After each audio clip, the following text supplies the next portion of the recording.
Muy buenas noches, amigas y amigos. Mi nombre es Manuel López Sáenz. Hoy es 21 de abril del año 2020 y esta es la transmisión número 80, ya 80, del contenido Ciberterritorio Informativo, un espacio por la promoción de una cibercultura para el consumo y producción inteligente de contenido en la red, en este caso contenido de carácter informativo puesto a su disposición para realizar un ejercicio de tesis, antítesis y síntesis sobre los temas más relevantes de la realidad nacional.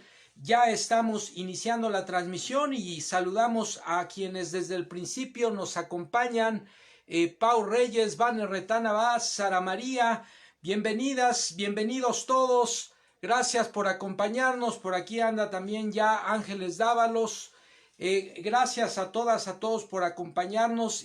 Quédense con nosotros. Tenemos desde luego información muy importante para comentar los temas, los acontecimientos más relevantes de la realidad nacional. Recuerden que la propuesta de este espacio es que hagan un ejercicio de contraste con la información que circula por los distintos medios de información, con la información que presentamos acá, y finalmente hagan un ejercicio de síntesis que a la postre se convertirá nuevamente en una nueva tesis que habrá de comprobarse, de refutarse o de contrastarse con otros contenidos informativos. Lo importante es estar informado, valga la redundancia, porque en estos tiempos que estamos viviendo en el mundo y en nuestro país, las fake news, este terrible fenómeno de desinformación, de golpeteo, de manipulación y hasta de golpismo en términos políticos, es lo que está a la orden del día. Hay una herramienta muy importante en la agencia de noticias Notimex, la agencia mexicana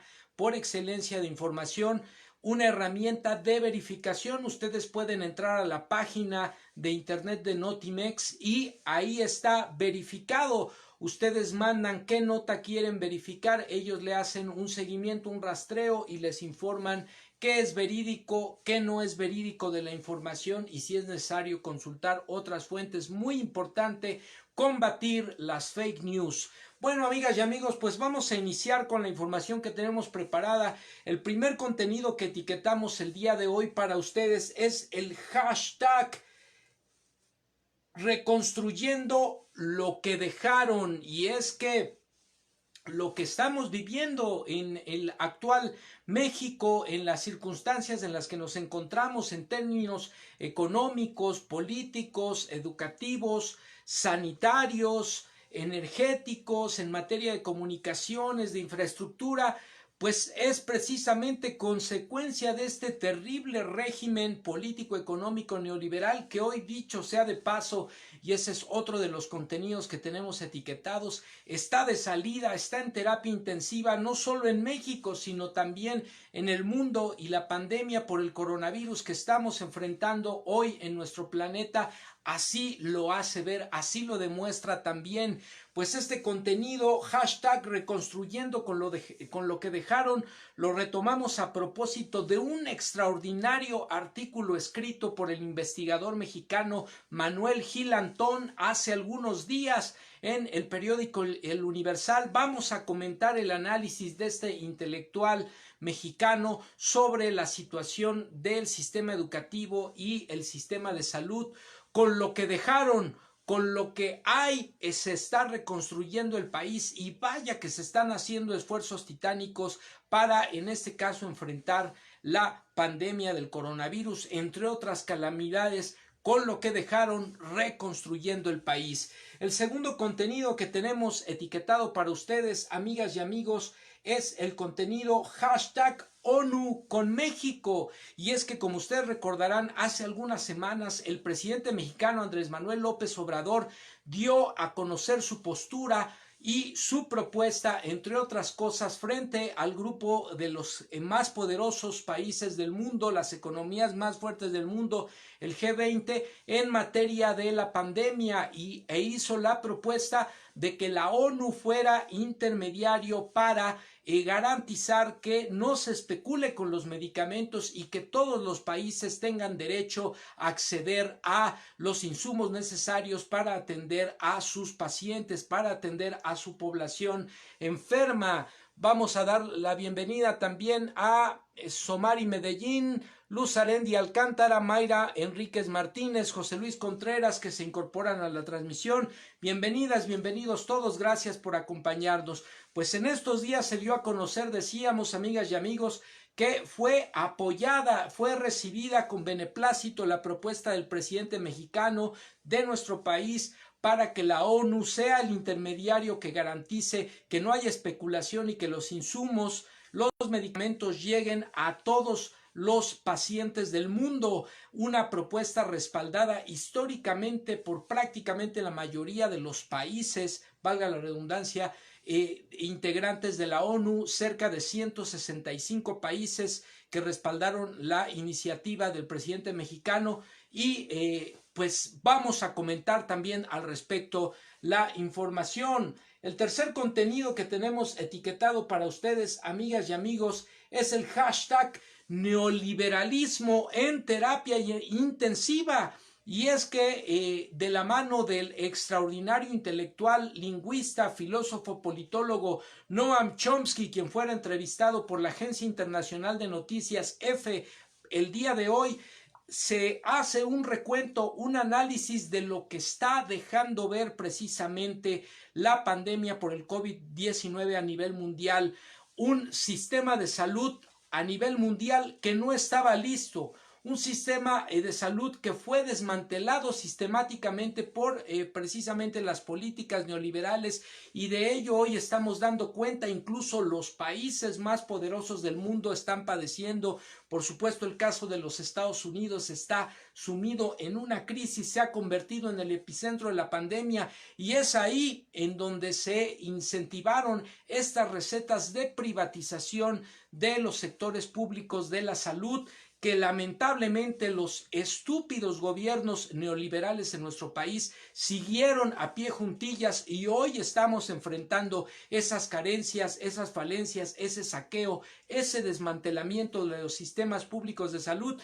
Pero no solo en el tema de la salud, amigas y amigos, en el tema económico, en el tema educativo, en el tema de infraestructura, en el tema del desarrollo y el crecimiento económico, en el tema energético.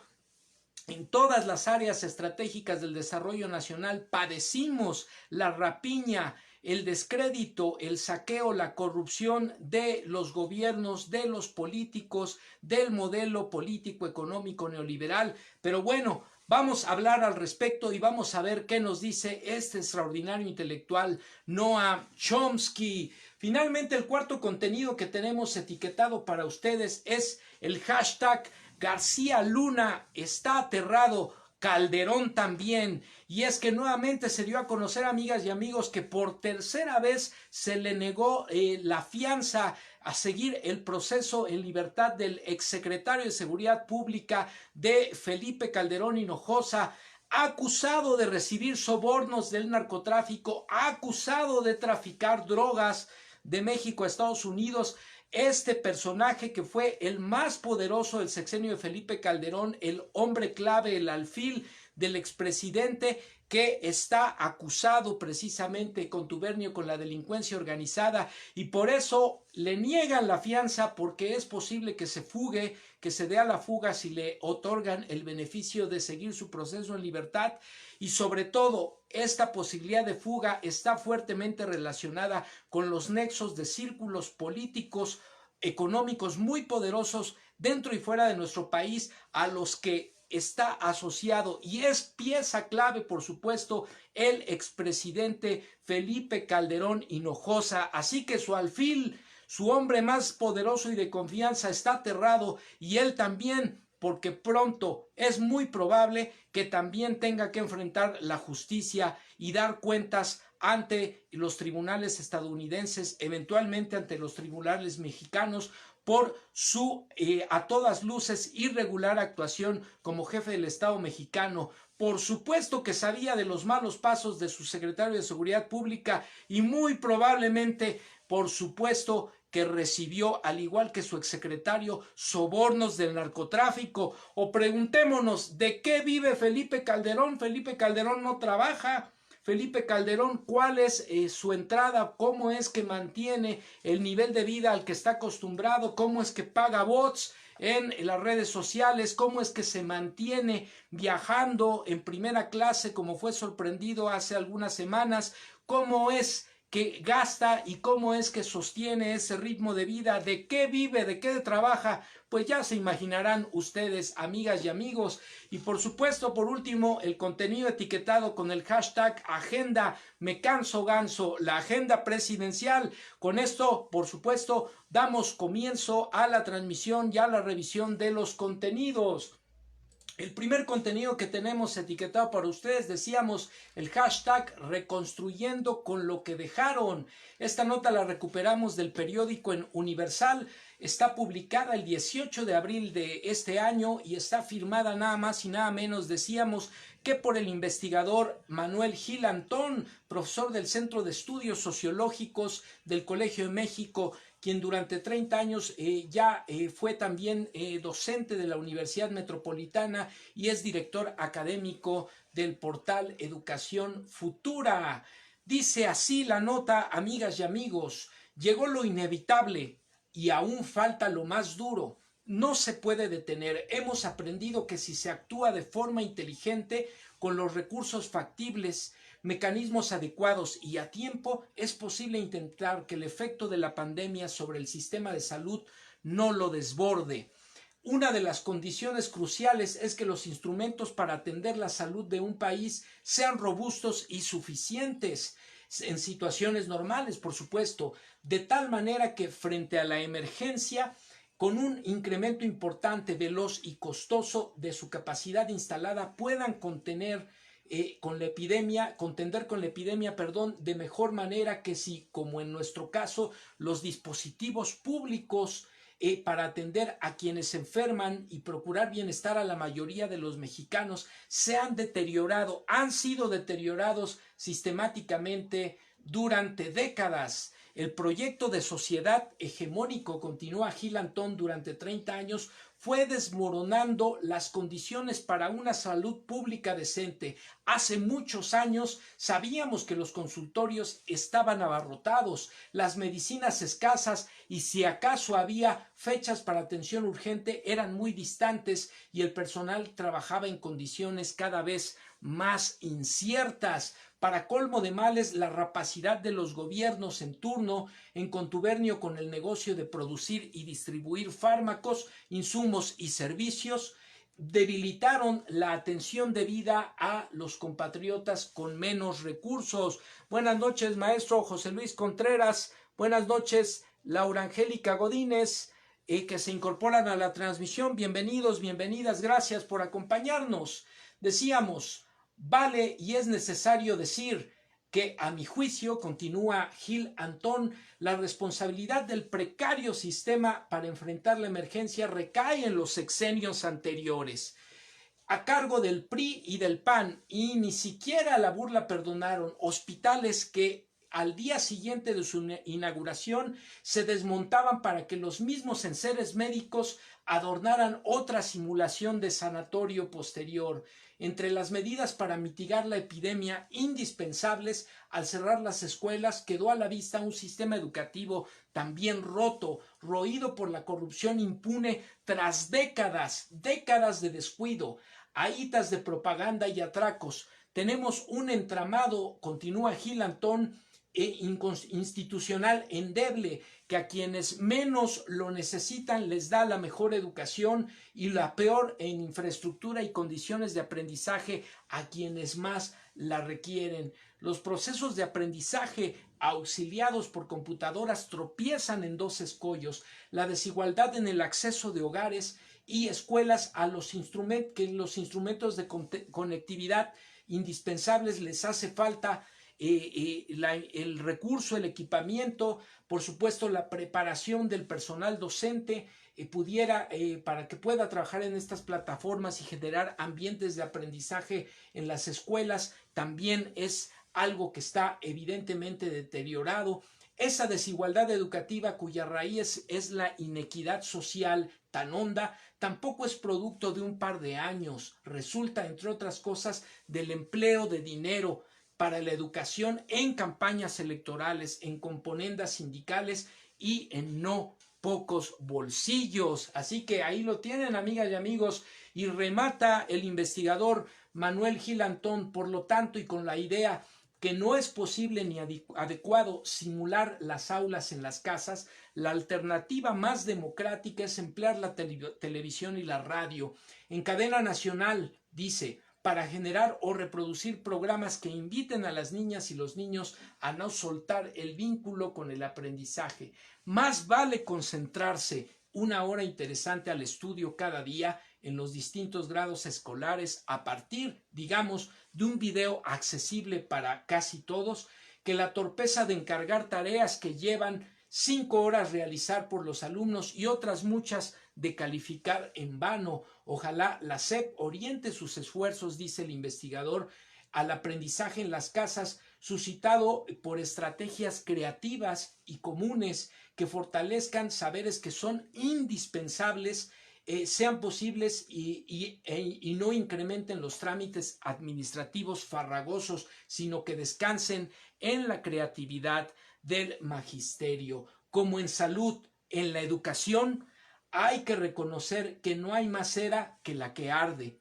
La otra, tanta y tan necesaria hoy, nos la robaron esos miserables. Y cuando habla de estos miserables, por supuesto se refiere a los gobiernos, a los presidentes, a los secretarios de educación anteriores que se llenaron los bolsillos con el dinero público destinado a educación, a salud, que saquearon las arcas públicas, que desmantelaron el sistema de salud público, el sistema educativo nacional, y que hoy se rasgan las vestiduras y que hoy se llaman los sabelotodo, diciendo que las cosas estaban muy bien cuando dejaron verdaderamente un desastre de país, y eso es lo que estamos enfrentando, por supuesto, también frente a un tema tan delicado y tan grave como es la pandemia por el COVID-19. Aquí lo tienen, no lo digo yo, no lo dice las autoridades actuales, lo dice un investigador de las más altas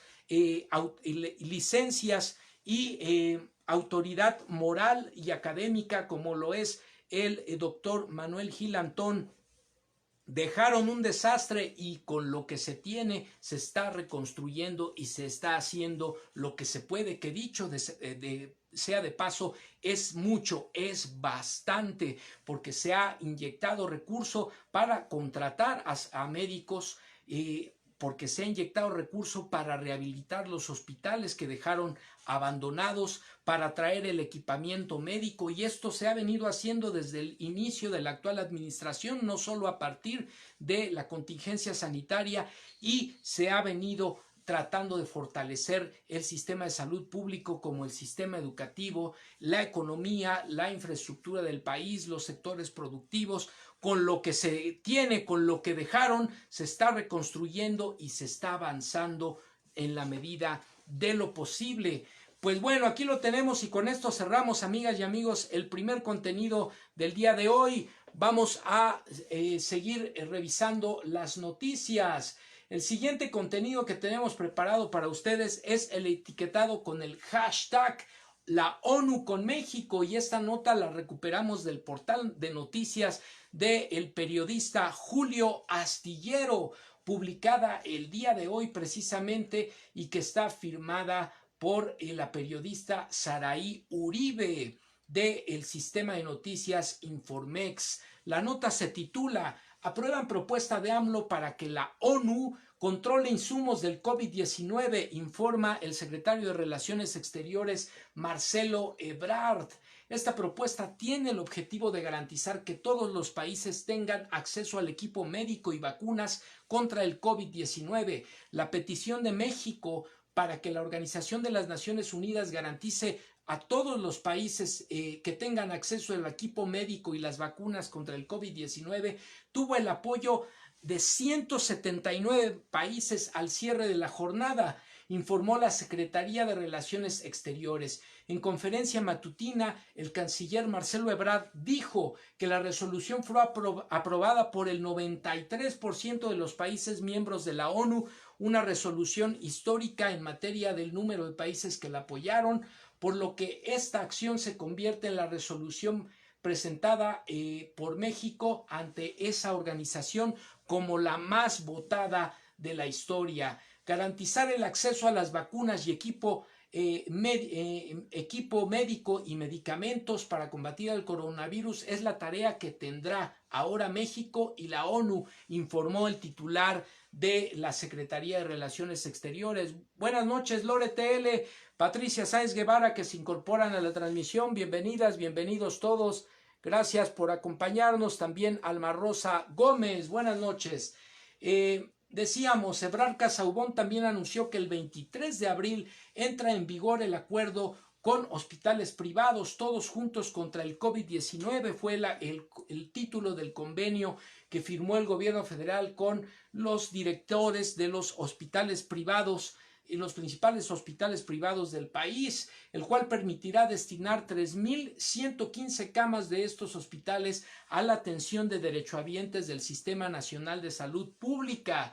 Detalló que los derechohabientes del Sistema Nacional de Salud Pública deberán comunicarse al teléfono 800-213-2684, repito, 800-213-2684, para recibir atención médica en algunos de los hospitales privados que suscribieron el acuerdo, recordando que la intención es que se libere el espacio que hay de demanda en las instituciones de salud pública para los derechohabientes de atención médica regular, y con ello esos espacios liberados, esas camas liberadas, se puedan utilizar para atender eventualmente a la población que requiera en medicina interna, que requiera hospitalización derivado del padecimiento del coronavirus. Buenas noches, Narubi Palavios, que se incorpora a la transmisión. Bienvenida, gracias por acompañarnos. Y bueno, el pasado 17 de abril México presentó ante la Organización de las Naciones Unidas una propuesta para evitar la especulación y que se limite el acceso a insumos para enfrentar la emergencia sanitaria por el COVID-19. El embajador Juan Ramón de la Fuente explicaron que fueron 161 países miembros hasta ese entonces de la ONU quienes copatrocinaron la iniciativa mexicana, la cual representa 2/3 partes de los países miembros, afirmó el mismo Juan Ramón de la Fuente, quien, por cierto, se infectó con el coronavirus, pero afortunadamente ya hoy se le dio de alta, y así lo anunció el secretario de Relaciones Exteriores, Juan Ramón de la Fuente, quien es el representante de nuestro país ante la Organización de las Naciones Unidas. Pues ahí lo tienen, amigas y amigos, el respaldo de la ONU a la iniciativa de nuestro país para que sea esta instancia internacional la mediadora que garantice el reparto equitativo y el acceso universal a los insumos, al instrumental médico y a los medicamentos para todas las personas que lo requieran por motivo de esta pandemia del COVID-19. Pues con esto cerramos el segundo contenido de la noche. Vamos al tercer contenido de la noche. Este contenido publicado, recuperado del portal de noticias digital. Sin embargo, buenas noches, Saraí Vargas, que se incorpora a la transmisión. Bienvenida, gracias por acompañarnos.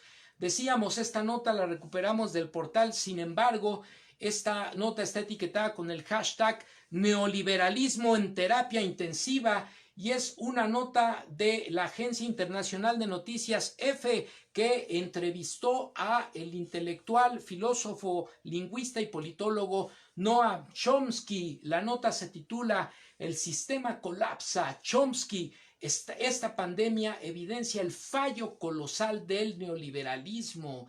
De acuerdo con el filósofo, una de las lecciones positivas que podemos extraer de la pandemia de COVID-19 es que estamos ante otro fallo masivo y colosal de la versión neoliberal del capitalismo. Si no aprendemos de eso, la próxima vez que pase algo parecido va a ser peor. La transcripción de la entrevista está firmada por la periodista Cristina Magdaleno, y decimos publicada precisamente el día de hoy en el portal del Medio.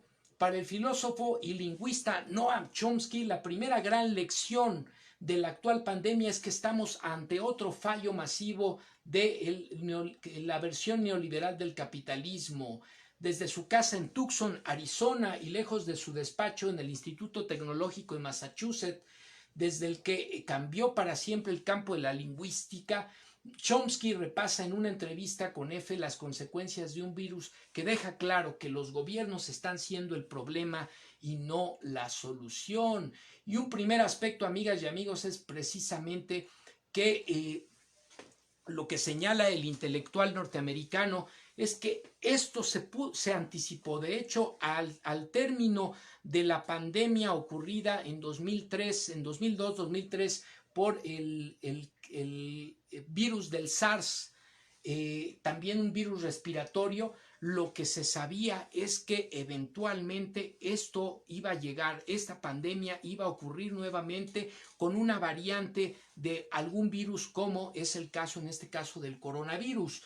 Esto se pudo haber advertido, se pudo haber trabajado desde hace años en el desarrollo de una vacuna, y lo cierto es que no se quiso hacer porque es un jugoso negocio para las farmacéuticas que lleguen estas contingencias sanitarias y que a contracorriente los gobiernos empiecen a comprar instrumental médico, empiecen a buscar medicamentos, empiecen a buscar invertir en el desarrollo de vacunas, y de pronto las farmacéuticas ven en ello una gran oportunidad para hacerse de muchos ingresos económicos. A la pregunta, ¿qué lecciones positivas podemos extraer de la pandemia?, Chomsky dice: la primera lección es que estamos, como ya decíamos, ante un fallo masivo del neoliberalismo, esta versión del capitalismo en las últimas décadas en el planeta.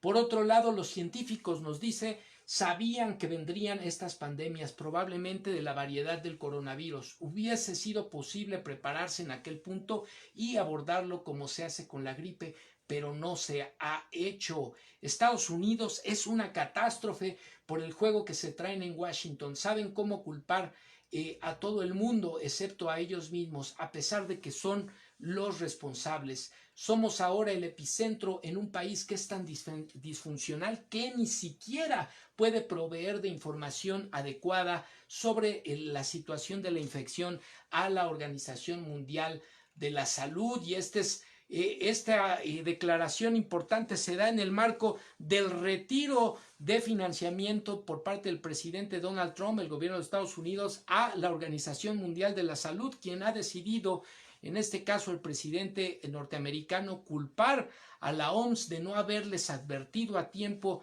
de la dimensión de la pandemia. Ahora también ha salido a hacer algunas declaraciones culpando al gobierno chino y anunciando que si se comprueba desde su perspectiva que fueron responsables de la generación de este virus, sufrirán las consecuencias. Es decir, Trump ahora, en medio de la hecatombe por la pandemia en el país del norte, no sabe a quién echarle la culpa, no sabe para dónde voltear, y esto es lo que está denunciando también el intelectual norteamericano Chomsky. ¿Puede esta pandemia cambiar la manera en la que nos relacionamos con la naturaleza? Dice Chomsky, eso depende de la gente joven, así que muy importante las nuevas generaciones que están viviendo esta situación de manera directa, muy importante las lecciones que se puedan tomar de este episodio histórico en nuestro planeta. Depende de cómo la población mundial reaccione, dice el intelectual. Esto nos podría llevar a estados altamente autoritarios y represivos que expandan el manual neoliberal incluso más que ahora. Recuerde, la clase capitalista no cede. Piden más financiación para los combustibles fósiles, destruyen las regulaciones que ofrecen algo de protección al medio ambiente.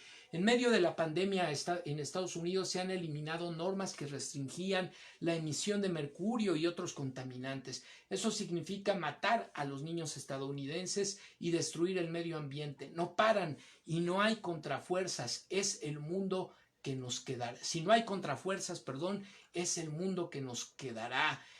¿Cómo queda, le preguntan en la entrevista, el mapa de poder en términos geopolíticos después de la pandemia? Lo que está pasando a nivel internacional es bastante chocante. Está eso que llaman la Unión Europea. Escuchamos la palabra unión. Vale, mira Alemania que está gestionando la crisis muy bien. En Italia la crisis es aguda. ¿Están recibiendo ayuda de Alemania?, se pregunta el intelectual Chomsky. Afortunadamente están recibiendo ayuda, pero no de la Unión Europea. Están recibiendo, dice, de una superpotencia como Cuba, que está mandando médicos, o China, que envía material y ayuda, pero no reciben asistencia de los países ricos de la Unión Europea. El único país que ha demostrado un internacionalismo genuino ha sido Cuba, que ha estado siempre estrangulado económicamente por parte de los Estados Unidos, y por algún milagro han sobrevivido para seguir mostrándole al mundo lo que es el verdadero internacionalismo. Pero esto no lo puedes decir en Estados Unidos porque lo que has de hacer es culparles de violaciones de derechos humanos. De hecho, las peores violaciones de derechos humanos tienen lugar en el sudeste de Cuba, en un lugar llamado Guantánamo, que Estados Unidos ha tomado a punta de pistola y se niega a devolver. Fíjense, amigas y amigos, qué interesante. Al final no es las grandes potencias, el gran poderío militar, económico, científico, el que está dando el ejemplo de ayuda en materia internacional a los que más lo necesitan, sino son gobiernos solidarios, como el caso de la hermana República de Cuba, que históricamente se ha caracterizado por mandar misiones de médicos, por tener una inversión en la medida de sus posibilidades para fortalecer el sistema de salud público cubano, para fortalecer el sistema de educación en Cuba, que es uno de los más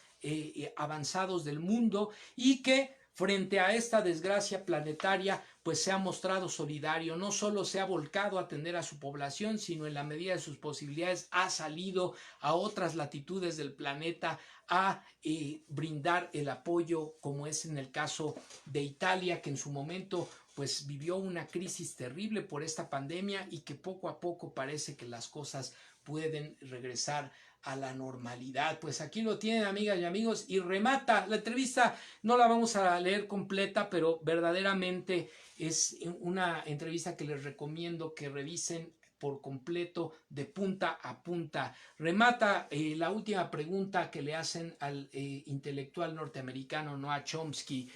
Vamos a leer algunos comentarios que aparecen por aquí. Bueno, saludamos María Torres, Cintia Reséndiz, Yeso Sornio. Bienvenidas, gracias por acompañarnos. Patricia Sáenz nos dice, la organización que el equipo de la Secretaría de Salud en México, aquí nos salimos, ha mostrado, es un ejemplo para el mundo porque están entregando excelentes resultados para que entiendan los conservadores que dicen que no se ha hecho nada en el gobierno de AMLO. Narubi Palavios nos dice, Cuba, legado de Fidel y el Che. Pues sí, hay que señalarlo, hay que enaltecerlo, resaltarlo y reconocerlo. Un ejemplo para el mundo. Vianey Vázquez nos dice, saludos, excelente noche, tenemos mucho que aprender. Mucho que aprender de Cuba, nos dice, efectivamente. Y vamos a cerrar la revisión de esta nota con la última pregunta que le hacen a Noam Chomsky. ¿Cree que tras la pandemia Estados Unidos estará más cerca de una sanidad universal y gratuita? Fíjense, esto también es extraordinario porque Estados Unidos, con todo su poderío económico, vaya que aplicó las recetas neoliberales de desmantelamiento de las instituciones de atención a la población en materia educativa, en materia de salud, y hoy vaya que están pagando la factura de esas recetas neoliberales que lamentablemente siguieron a pie juntillas los gobiernos anteriores, las administraciones anteriores en nuestro país de manera exponencial, desmantelaron, saquearon el sistema de salud pública.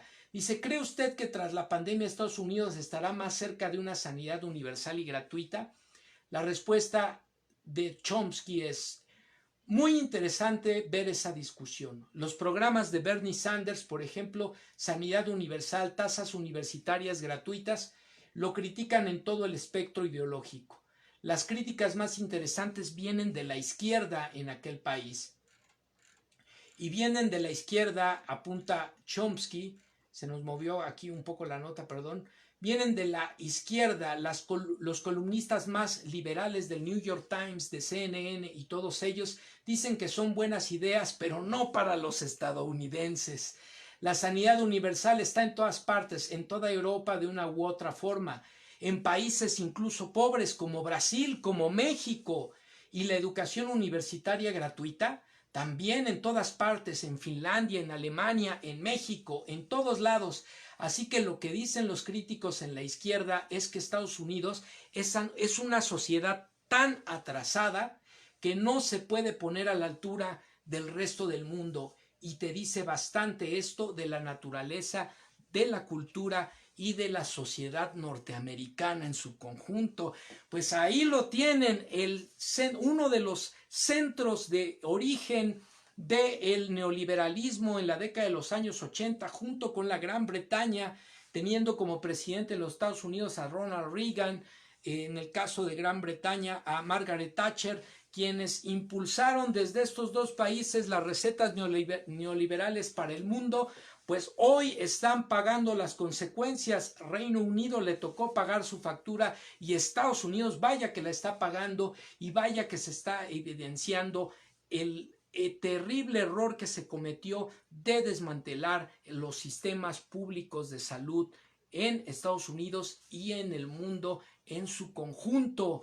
Cuando se invirtió más en armas, cuando se invirtió más en infraestructura, cuando se invirtió más en bisutería y se dejó de lado la salud, hoy el mundo está pagando la factura de esas malas recetas y por eso decimos hashtag neoliberalismo en terapia intensiva y así lo afirma también el propio Noam Chomsky. Pues le recomendamos la entrevista completa, es muy larga, pero vale la pena que la recuperen. Esta la recuperamos en el portal de noticias, sin embargo, publicada el día de hoy. El sistema colapsa de Noam Chomsky. Pues bueno, con esto estamos cerrando el tercer contenido, amigas y amigos. Vamos por el cuarto contenido de la noche y esta nota la etiquetamos con el hashtag García Luna está aterrado y Calderón también. Esta nota la recuperamos del mismo portal de noticias. Sin embargo, está publicada, firmada por la periodista independiente de los Estados Unidos, Dolia Esteves. La nota se titula García Luna está aterrado. Narubi Palavios nos dice, ¿qué tan cierto es que Estados Unidos quiere levantarle la cuarentena a México?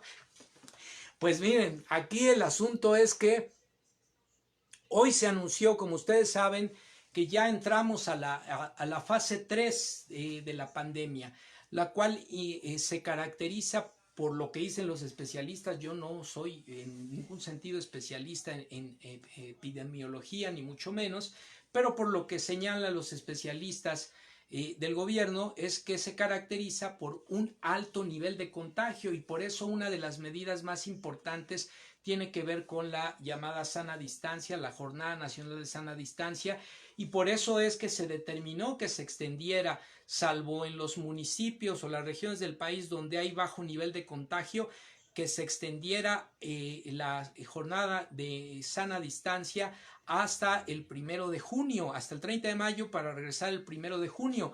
En otras regiones del país de bajo contagio podría regresarse el 17 de mayo a las actividades normales con las medidas precautorias que ya se han anunciado. Sin embargo, todo esto depende de cómo se comporte la curva de contagios en los próximos días, sobre todo en el pico de la epidemia que se calcula se va a presentar a mediados del mes de mayo.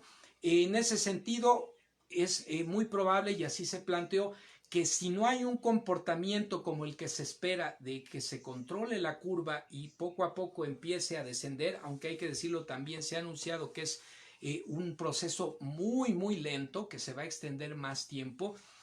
Si esto se descontrola, es evidente que se anunciarán nuevas medidas y esto implicará que el retorno a las actividades cotidianas no sea como se ha planteado hasta el momento. Así se ha anunciado, así se planteó. En Estados Unidos lo que está ocurriendo es que el sector más reacio, el sector más recalcitrante y a lo mejor hay que decirlo también más ignorante, está saliendo a las calles pidiendo el levantamiento de la cuarentena. Incluso hemos visto en los medios fotografías en donde han salido gente con sus armas de alto calibre a las calles exigiendo que se levante ya las medidas, porque evidentemente es un tema económico, pero yo quiero pensar, bueno, realmente con un arma se sienten más seguros frente a un tema de enfermedad causada por un virus, o por otro lado también pensar que efectivamente la pandemia no solo es un tema de salud, no es un tema de carácter biológico, en el caso de las personas es un tema de carácter emocional y en el caso de las sociedades en su conjunto es un tema de carácter económico. Tener resguardada a la gente tiene altos costos para las actividades económicas y evidentemente tiene un alto impacto sobre todo en los sectores más vulnerables de la población. No tendría yo alguna idea de si es real que hubiese presiones por parte de los Estados Unidos para levantar la cuarentena, pero lo cierto es que al momento nuestro país declaró la medida de sana distancia muy a tiempo.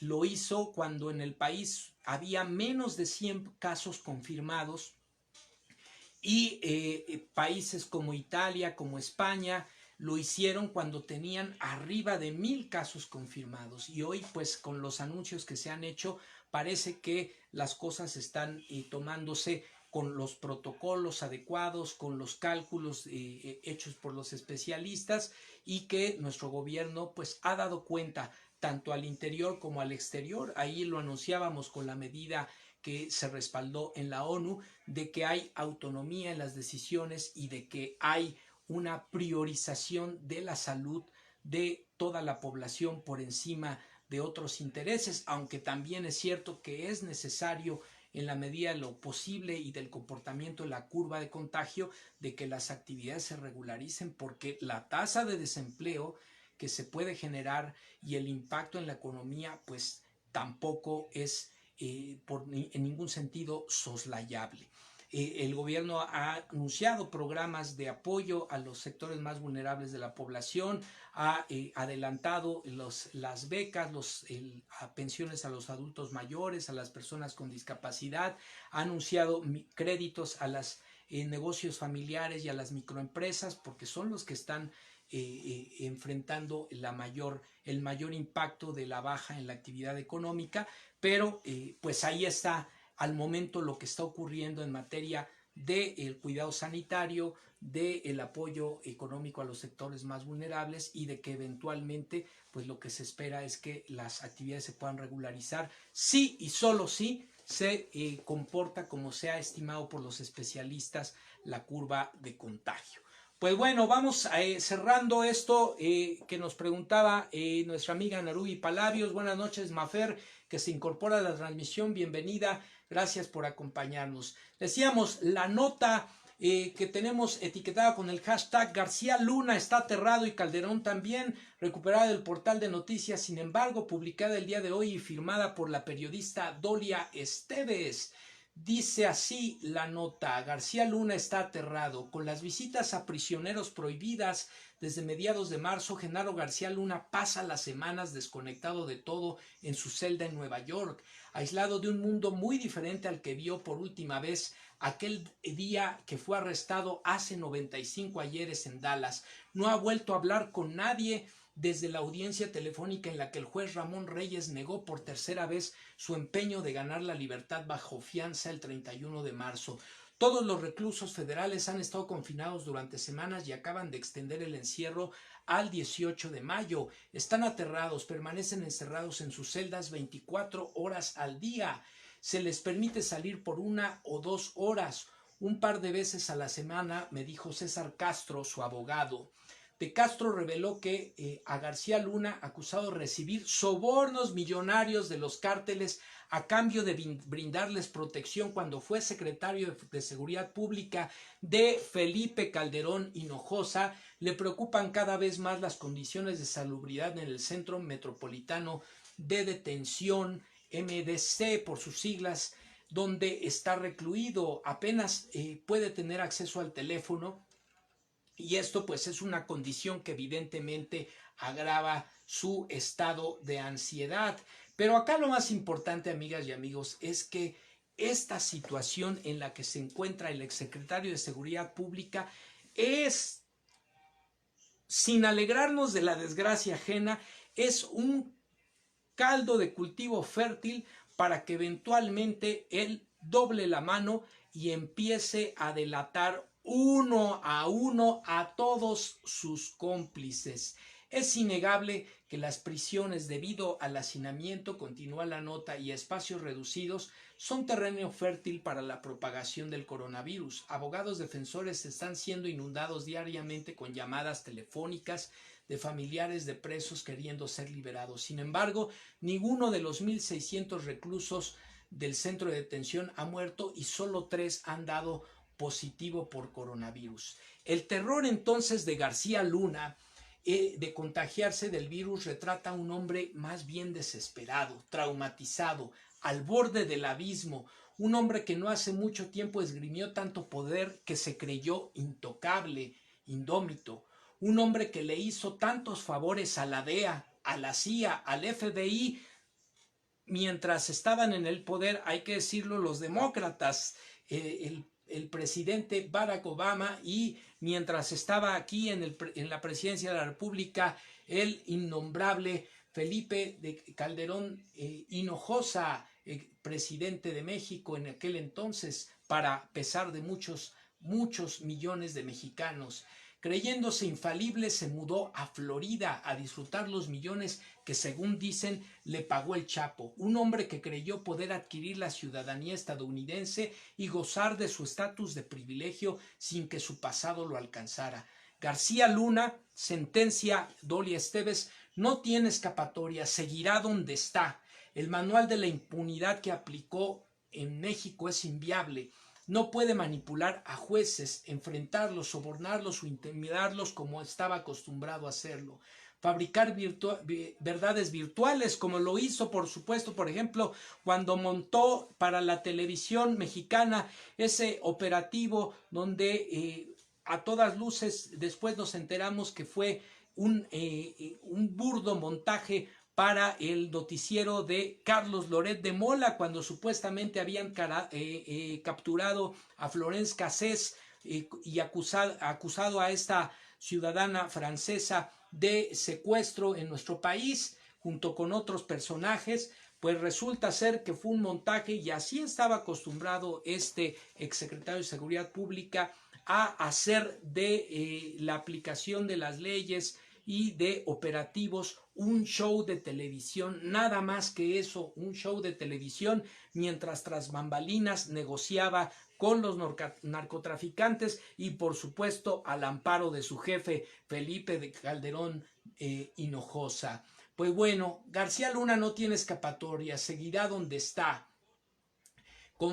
Salirse con la suya ya no le será posible. Quizá jamás cruzó por su mente el dramático giro que daría su vida. Está aterrado, alarmado, es incapaz de asimilar la nueva realidad. ¿Tronará? ¿Lo doblegarán? ¿Se rendirá? ¿Dará a los fiscales lo que buscan? ¿Sacrificará a Calderón a cambio de salvar su pellejo si fuera eso lo que le pidieran? ¿Lo espera una sentencia mínima de 10 años y máxima de cadena perpetua?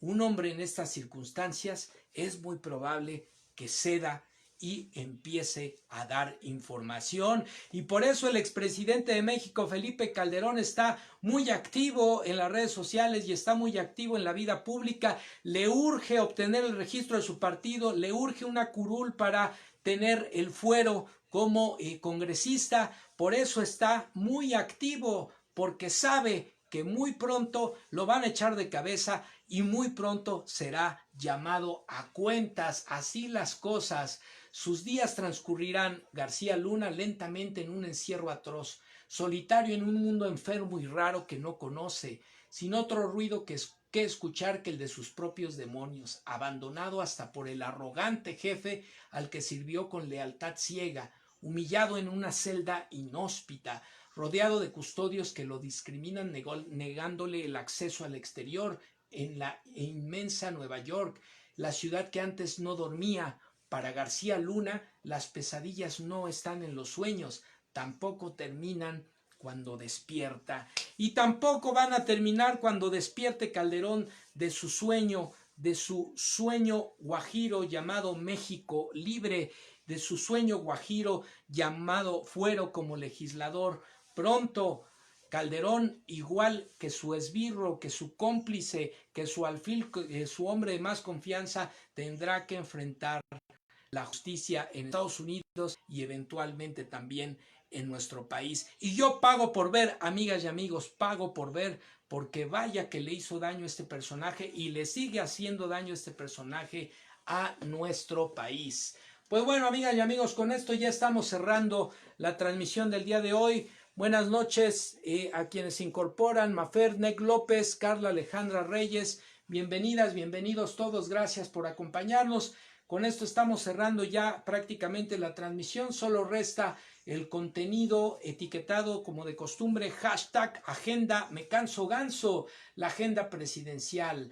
El último día que nos vimos fue el 13 de abril, así que recorremos el tiempo al 14 de abril. En conferencia de prensa se dijo: reforzamos lo curativo, pero mantenemos la disciplina en lo preventivo. Y aquí muy importante reconocer que se ha estado invirtiendo recursos por parte del gobierno mexicano para contratar médicos que eran insuficientes, porque así dejaron el padrón de profesionales de la salud estos irresponsables.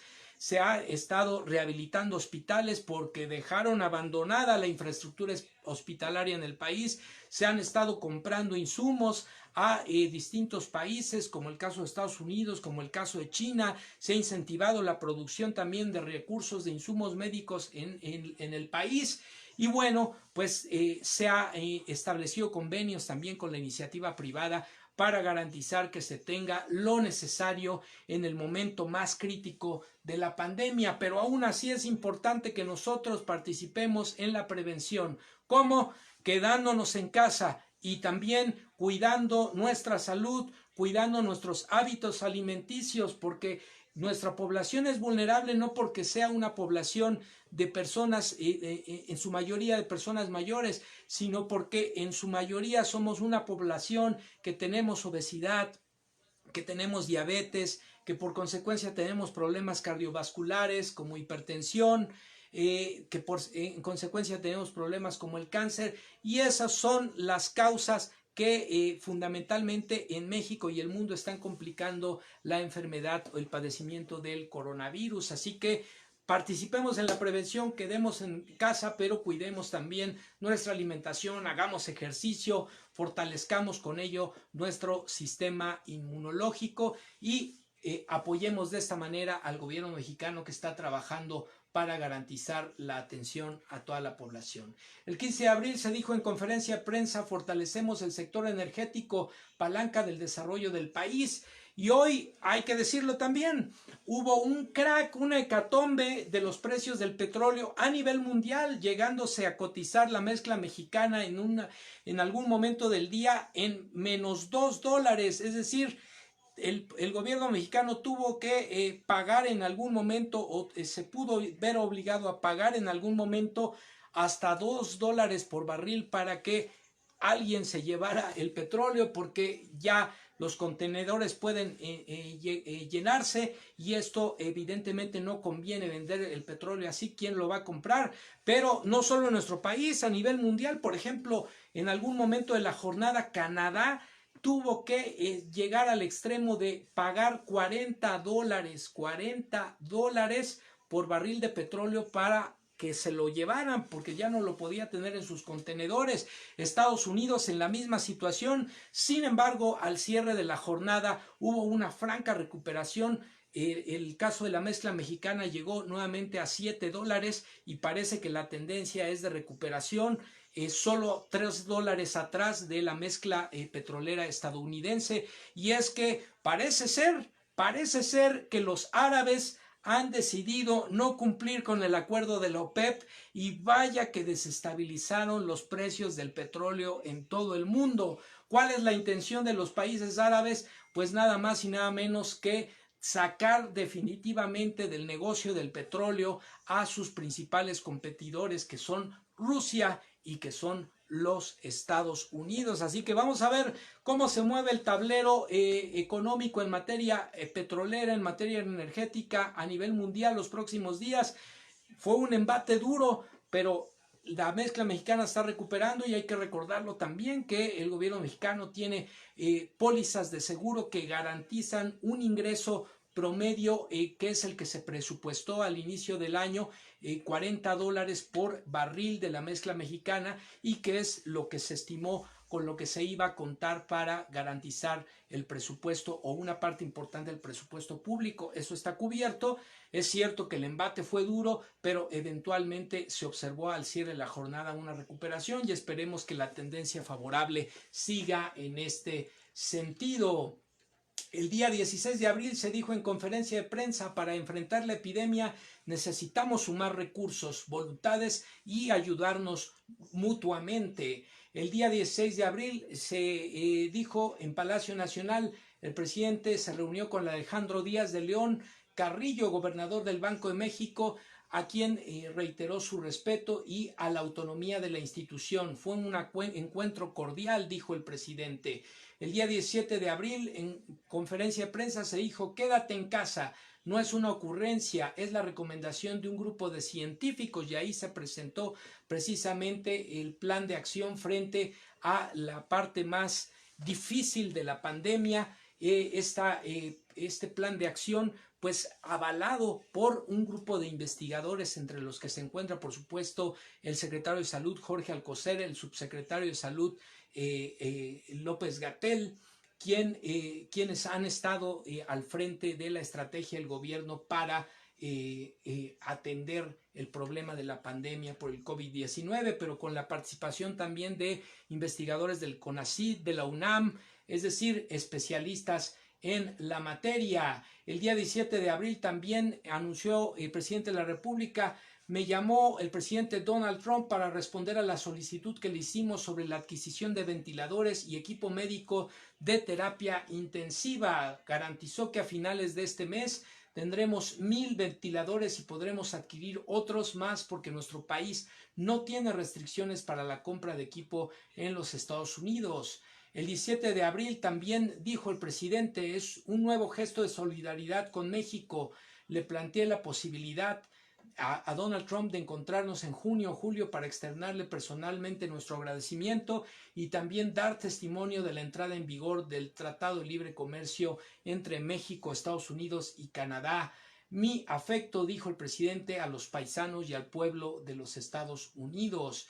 El día 18 de abril, mensaje sabatino del presidente de la República, por ahí con una situación verdaderamente vergonzosa que se dio por parte de Televisión Azteca, el grupo de Salinas Pliego, y personificado en su vocero, Javier Alatorre, quien irresponsablemente llamó a la población a no obedecer el llamado de las autoridades de salud de quédate en casa, a decir que las cifras que está dando el gobierno mexicano son irrelevantes por el golpeteo político que se traen algunos de los gobernadores de nuestro país en los estados, quienes están furiosos por un lado porque no han terminado de justificar en qué se gastaron más de 120,000 millones de pesos en salud, y por otro lado ya no pueden controlar ellos ese presupuesto, y vaya que hacían negocio con el dinero de la salud de todos los mexicanos. Entonces están furiosos y por eso hay un golpeteo político, utilizando ahí al gobernador de Baja California, Bonilla, quien está muy molesto porque le tiraron el negocio que tenía con la cervecera estadounidense que finalmente ya nos estableció en Baja California por la consulta ciudadana, en donde la mayoría de los compatriotas de Baja California rechazaron que estuviera esta cervecera gringa en territorio mexicano, y por otro lado porque todavía la Suprema Corte no define el capricho de Bonilla de quedarse no por 2 años como había sido elegido inicialmente para Baja California, sino por 5 o 6 años. Entonces, como no ha sentido el apoyo de ese capricho por parte del gobierno federal, pues está muy molesto y está golpeteando y presionando políticamente, como lo vimos en estos días en contubernio con el Grupo Salinas, que no quiere pagar impuestos, más de 32 mil millones de pesos que debe al fisco Ricardo Salinas Pliego, y por eso se niega a cerrar sus empresas, y por eso está golpeando también políticamente. Pero ya se aclararon las cosas y lamentablemente, en lugar de dar la cara, Salinas Pliego mandó otra vez a su perrito faldero Javier Alatorre ahora a hacer el ridículo, a pedir disculpas sin pedir disculpas, a agachar la cabeza y a decir que no dijo lo que había dicho en cadena nacional y que todos escuchamos con mucha claridad. Pues así las cosas, así la oposición moralmente derrotada y sus personeros. El 19 de abril, mensaje dominical al pueblo de México, también en el marco de las acciones del gobierno mexicano para atender el embate económico que también ha representado la pandemia por el COVID-19, las medidas de apoyo a micros y pequeños empresarios con créditos con interés preferencial para poder garantizar que sigan operando y que sigan pagando los sueldos a sus empleados. Curiosamente, lo que se ha identificado por parte del Seguro Social es que los negocios familiares, las tienditas, las fondas, los talleres, las microempresas son las que sí han seguido pagando a sus empleados, mientras que los parásitos, grandes empresarios que se han enriquecido al amparo de otras administraciones de nuestro país, no solo han despedido trabajadores, sino además quieren ahora que se les rescate, quieren más de 90 mil millones de pesos de apoyo del erario público,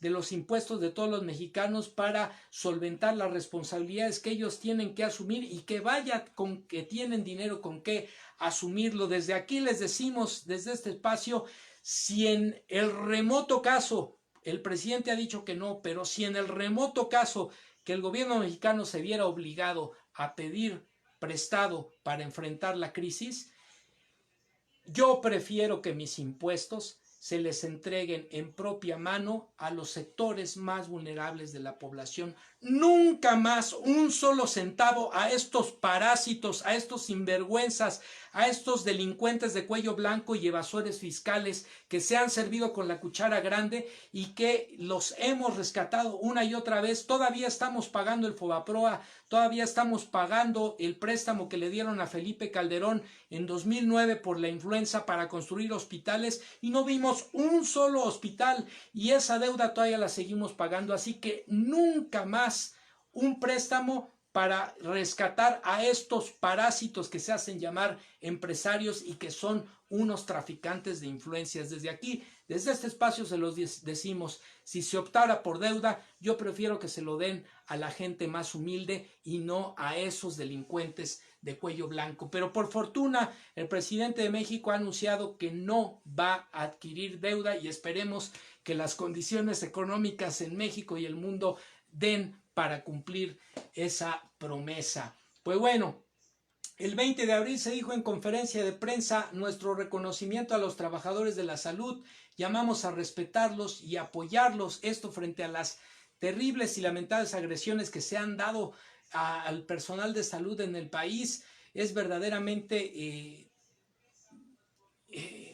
no puedo explicarlo, amigas y amigos, no puedo entender, salvo que se trate de gente que está totalmente aterrada, desinformada, y entonces reacciona de manera irracional, violentamente, desde el desconocimiento, o incluso actos de provocación, actos incentivados por ciertos sectores de la sociedad que quieran generar el terror en la población y que quieran que los profesionales de la salud no cumplan con su trabajo de atender a las personas que lo requieren por la pandemia o por cualquier otro padecimiento. Pareciera ser que hay algunos sectores minoritarios, pero algunos sectores de la población que quieren que en México se viva la tragedia, que quieren que en México haya muertos, que quieren que en México haya una verdadera crisis humanitaria para alcanzar sus fines políticos verdaderamente más nefastos, mezquinos y descompuestos. Algunos sectores minoritarios pareciera ser que están apostando a eso, pero somos más las y los que queremos salir adelante y las y los que vamos a sacar adelante a nuestro país. Ténganlo por seguro, amigas y amigos. El